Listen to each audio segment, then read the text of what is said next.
Tube feeding may result in fewer, harder stools. Constipation can make you feel full and uncomfortable, and it can cause a loss of appetite. To help prevent constipation, use the bathroom as soon as you feel the need to go. Exercise and be as active as possible. Monitor the number and frequency of your bowel movements. If you have a problem with constipation, talk to your healthcare professional to see whether you are getting enough fluids, need a formula with fiber, or need a change in medications. Diarrhea can be caused by medications, nutrients that do not get absorbed well in the intestines, feeding formula too fast, formula that is not mixed correctly, spoiled or contaminated formula, contaminated tube feeding equipment. To manage diarrhea, your healthcare professional might suggest changing medications, feeding formula more slowly, replacing the formula with water or an electrolyte solution for a short time, changing to a formula with fiber or to a different formula, reviewing the formula preparation, reviewing the care of tube feeding equipment. Dehydration means that the body needs more water. It can be caused by diarrhea, vomiting, fever, certain medications, or simply not getting enough water.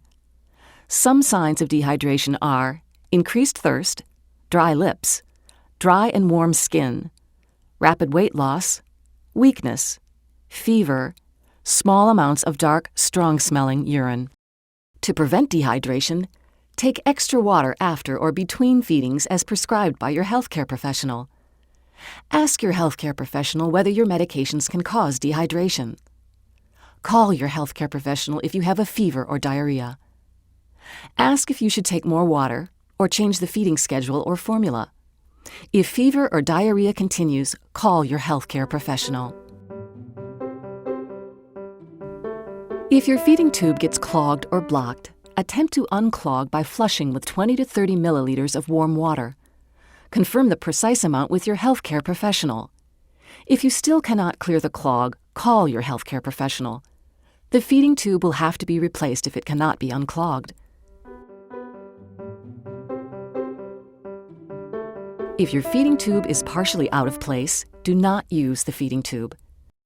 Check how much the tube is out of place. Compare its markings to your records. Tape your feeding tube to your skin to prevent further movement. Call your healthcare professional and get help as soon as possible. If your feeding tube comes out completely, stop the feeding and go to the hospital emergency room to get it replaced right away. Remember to take the feeding tube with you. It is very important to get G or J tubes replaced before the stoma starts to close. Do not try to replace the tube yourself unless you have been taught how by your healthcare professional. Aspiration occurs when you spit up formula and it drains into the lungs. It can cause serious problems. To avoid aspiration, elevate your upper body at least 30 degrees during feeding and for at least 1 hour after feeding.